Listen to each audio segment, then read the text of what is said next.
Bonjour bien-aimés dans le Seigneur, après le direct hier soir où nous avons appris les 3 points du Dieu des témoignages, le maître, les ouvriers et la récompense, le salaire.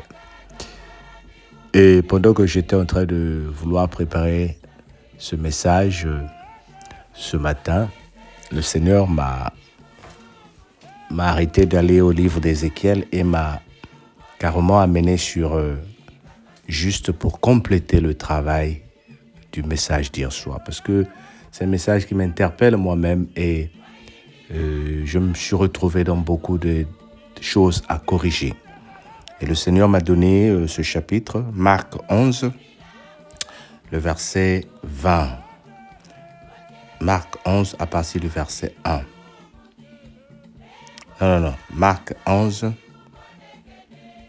à partir du verset 12 jusqu'au verset 19. Le lendemain, après qu'ils furent sortis de Béthanie, Jésus eut faim. Aperçant de loin un figuier qui avait des feuilles, il alla voir s'il trouverait quelque chose. Et s'en étant approché, il trouva que des feuilles, et ce n'était pas la saison des figues. Prenant alors la parole, il lui dit que jamais personne ne mange de ton fruit. Et ses disciples l'entendirent. Ils arrivèrent à Jérusalem et Jésus entra dans le temple. Il se mit à chasser ceux qui vendaient et achetaient dans le temple. Il renversa les tables des changeurs et les sièges des vendeurs de pigeons. Il ne laissait personne transporter aucun objet à travers le temple. Et il enseignait en disant, n'est-ce pas écrit, ma maison sera appelée une maison de prière pour toutes les nations. Mais vous en faites une caverne de voleurs.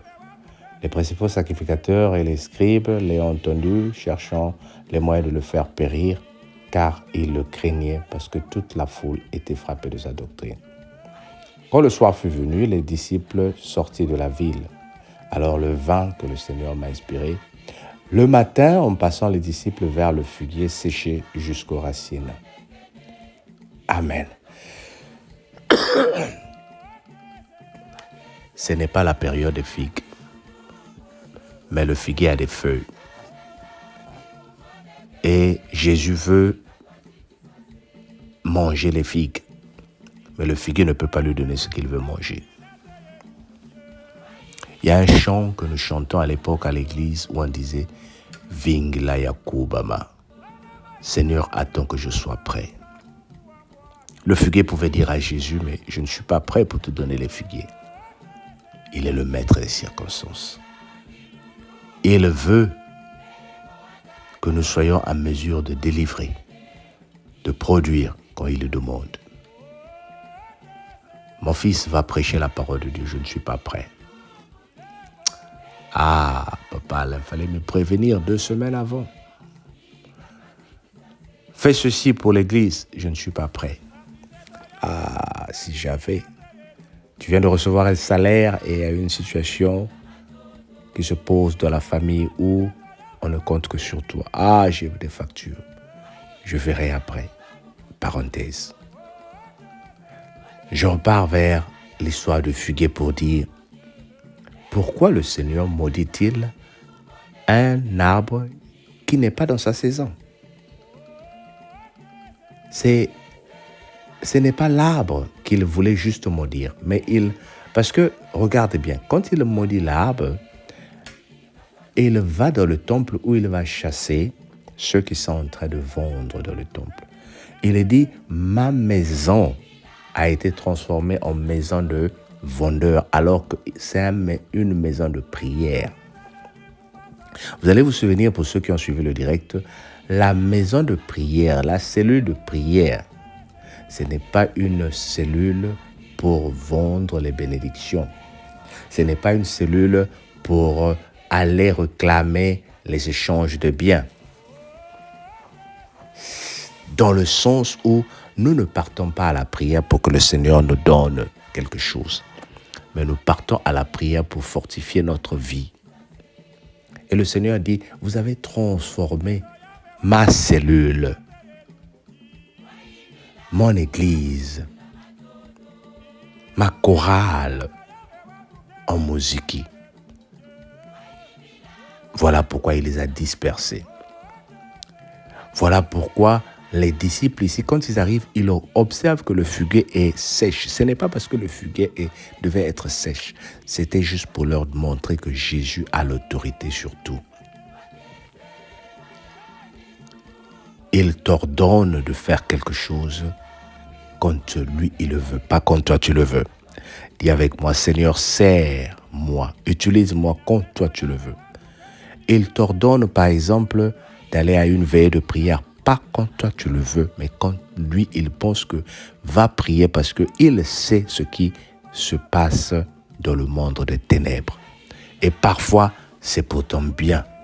Mais généralement, nous pensons que le Seigneur nous met la pression. Au bien-aimé, j'ai compris cette parole que le Seigneur m'a donnée. Et je me suis dit, Seigneur, c'est de moi qu'il s'agit.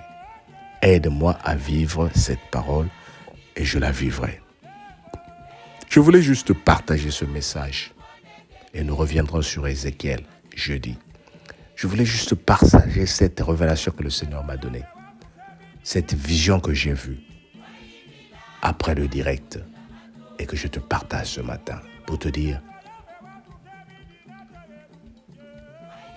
ne sois pas comme le figuier qui a des feuilles mais qui n'a pas de fruits. Tu as la santé mais tu ne produis rien. Tu as le travail mais tu ne vis pas de ton salaire. Tu as le mariage mais il n'y a pas la paix dans ton foyer. Et pourtant il y a des feuilles. Tu as des papiers mais tu ne peux pas voyager. Tu as des papiers mais tu ne peux pas travailler. Tu ne produis rien. Mais ce n'est pas de nous qu'il s'agit. Je déclare au nom de Jésus que tu es un figuier qui va produire les fruits. Amen. Seigneur, notre sujet de prière ce matin, nous prions pour que nous soyons des arbres qui produisent des fruits. Que le Seigneur nous aide à produire des fruits au nom de Jésus. Amen. Notre prière à midi, nous voulons que nous soyons des arbres qui s'entretiennent, pas des arbres qui sont sèches. Et le soir, nous prions pour que nous ne soyons pas maudits par le Seigneur. Seigneur, ne maudis pas mon arbre, mais fais que mon arbre nourrisse ceux qui sont autour de moi pour ta gloire. Amen. Sois béni, bien-aimé. On se dit à demain. Bonne journée à toi. Partage et abonne-toi. On est ensemble. Bye bye.